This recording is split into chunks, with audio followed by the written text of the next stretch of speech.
अब्बास क्या कर रहे हैं आप? मैचिंग कर रहे हैं। Yes. दिखाएं।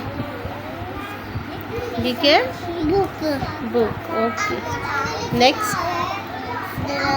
ड्रम। ड्रम ड्रम किससे स्टार्ट होता है? फर्स्ट लेटर ऑफ ड्रम के से। ड्रम के से स्टार्ट होता है। ड्रम का फर्स्ट लेटर क्या है?